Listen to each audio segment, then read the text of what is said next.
النفسية، الاضطرابات النفسية، سايكوثيرابي إحدى أساليب العلاج النفسي، سيلف هيلب أكتر حاجة بأمن بيها مساعدة النفس، الرضا، والأفيونة والنفسية المصرية. again شوية جد، مفيش هزار المرة دي. من باب اسأل مجرب وطبيب ونص سايكولوجيست.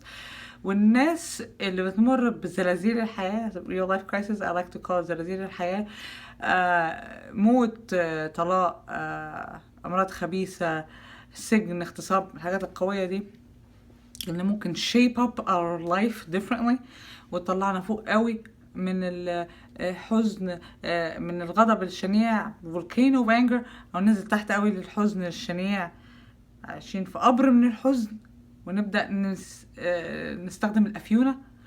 مبقاش واخدين بالنا واحنا بنعملها اللي هي temporary fix، عايزين بسرعة كده نريح نفسنا. والراحة دي ممكن نكتسبها أساليب تانية، أساليب غلط. والأساليب الغلط دي هتعمل لك حاجة اسمها displacement، هتأثر على حاجة تانية في حياتك، وهتبقى دايرة كلها حزن وزعل وغضب وبتاع وهتبقى كده شكلنا كده زي اللي ما بيقولوا بقى دلوقتي ايه المصري، اللي نفسيته تعبان. اصل مالك، اصل انا مصري، اصل مصر سكيزوفرينيك، شيزوفرينيا يعني سكيزوفرينيك. مصر دي ده الناس كلها بارانويا هنا. لا لا لا يا معلم، مفيش خير في مصر، ده بلد دمويه، الناس مش عايزه الخير لبعض. الناس بقت وحشه قوي قوي قوي يا مي، الناس بقت وحشه، نفوس الناس الطيب بقى شرير، والمسالم بقى مؤذي، والشريف بقى وسخ، يا نهار ابيض. كل ده اليومين دول، الزمن السنتري اللي احنا عايشين فيها، عشان مفيش حاجه اسمها احترام لعلم النفس ورضا. اوكي. لما يعني from reading history I never really seen النفسية المصرية بالوضع ده، وان النفسية المصرية بقت مادية بحت، وبتلجأ للمادة كأفيونة، كtemporary fix، او بتتنافس يعني كل الحاجات دي من جديد. اوكي، بس في اسباب بس كسايكولوجيست يعني المفروض احنا نكون عايشين في وضع نفسي healthy.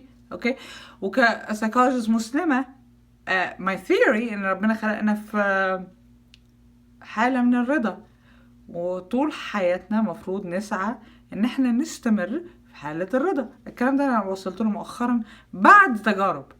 كأن في سايكولوجيست تانيين بيقولوا عندهم ثيوريز، مثلا ان البني ادم بيبقى مخلوق في بلانك ستيت بيضة كده، والحياة بتلوثه فبتغيره فبتشكله مش عارفه ايه. I really don't believe in that.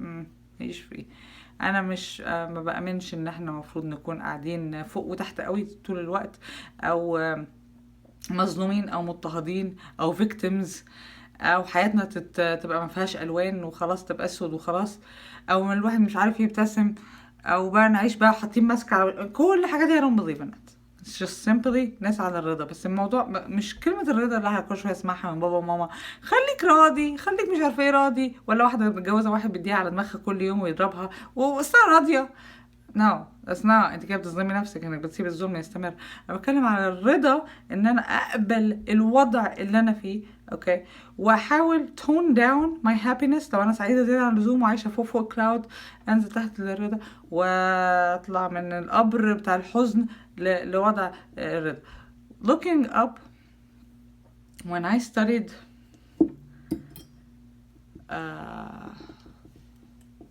history, and when I wanted to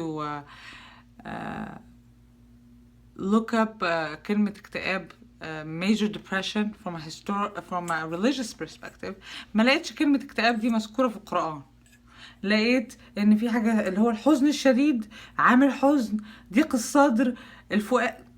okay so when I went on analyzing عشان thesis والكلام ده كله بنحللها كده. okay so عامل حزن what was going on. It was a prophet, he had a whole year سنة. so here's a time indication. حزن نوع من انواع الحالة. okay cause وفاة loved ones. so real life crisis, timing, and the type of emotion اللي مر بيها grief. لكن he's never been depressed. صح؟ alright. فممكن دكتور قوي قوي، ودي حاجة يعني that's what I'm fighting. في ناس يعني الدكتور بيحكم عليها ان عندها اكتئاب، خلاص انت عندك اكتئاب، انت محتاجة تاخدي دواء. او هي بينها وبين نفسها اصل انا عندي اكتئاب فهعيش فيه، او بينها وبين نفسها لا انا عمري ما يجيلي اكتئاب، انا هبقى فل، ده انا فوق خالص. you know stuff like that. لا كده ولا كده. okay. acknowledge the situation, acknowledge what was your problem. okay. give it the proper timing. انا واحده من الناس اللي guilty في الموضوع ده، ما بديش الحاجه وقتها. يعني لو حد راح من حياتي lost a loved one في موت او مش عارفه ايه، بقعد فتره طويله قوي في الجريف بتاعي. ما بقعدش المفروض according to books 9 months according to prophetic stories you know that year. لكن انا بتقعد بقى مدى العمر بقى معلمه على دماغي بقى، لا خلاص بح ومش هلاقي حد تاني. الاتيتيود ببدا اخش في الاتيتيود ده، مش هلاقي حد تاني كده، انا حياتي اتغيرت بعد كده، كل حاجه مش عارفه ايه، وارفض اشوف الوان الحياه. ما الحياه فيها الوان، لكن انا عايزه اشوف السواد ده، هو ده اللي انا عايزاه، هو ده اللي انا مرتاحه فيه دلوقتي، لغايه ما السواد ده يبقى الكومفورت زون بتاعي، هو ده بقى اللي مريحني. انت هتحاول توريني حاجه ملونه مش هشوفها، انا عايزه ارتاح كده زي ما انا يا اخي، سيبني في السواد ده، افتكر اللي فات والمرحوم. So it's gonna start by you accepting. انا مش هلخص لك self help والملايين الكتب اللي اتكتبت عنها والدراسات دي كلها في فيديو، بس في steps. اوكي. اول حاجه تآمن ان عندك مشكله، تحترم وتآمن ان عندك مشكله. تاني حاجه seek out the proper help، المساعده الصح. كمسلمة psychologist أنا عندي بالتسلسل كده God, myself, loved ones. يعني ممكن هنا في أمريكا لو رحنا لدكتور نفساني مثلا، لازم تروح لو أنت مسلم تروح لواحد من ملتك. cause guess what، لو أنت مثلا مسلم ورحت لدكتور نفساني عادي وحكيت له مثلا اضطرابات نفسية بسبب حاجة عاطفية أو سبب طلاق، ممكن يادفايس يو قوي قوي قوي كده، يقول لك maybe you need some sex in your life, maybe you need more sexual activity. تروح لمامتك كده تقول ماما الدكتور بيقول لي لازم تعملي حي، مش هينفع. اوكي.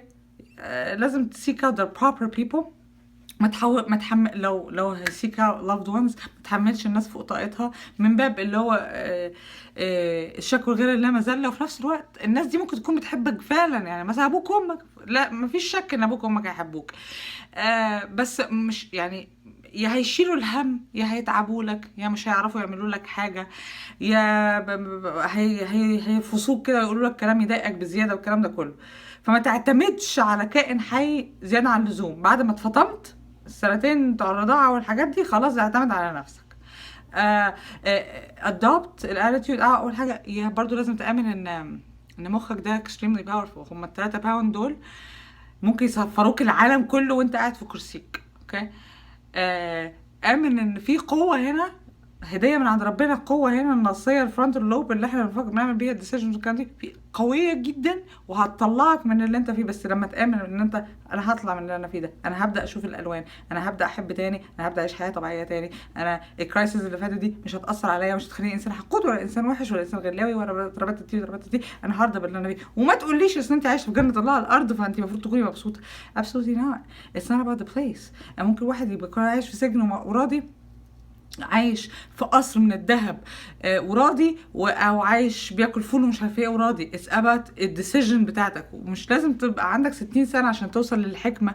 لسه حد من صحابي بيقول لي واحد عندها حاجه و50 سنه وصلت للسن ده اكتسبت حكمه، فقالت بقى ايه خلاص الحياه بتروح، فبدات تبصت على الحياه من بعيده قوي، يا ده كله فانيه ولا الدنيا فانيه فانيه كده، الحاجات دي كلها. spend some time with older people. والله spend some time with little kids and older people، هتتعلم برضو شويه كتير. وقرر، بس دي اول خطوه، قرر انك هتبقى احسن، قرر ان انا هبقى راضي بالوضع اللي انا فيه ده. that's step number 1. باقي بقى واحده واحده. اوكي. سلام.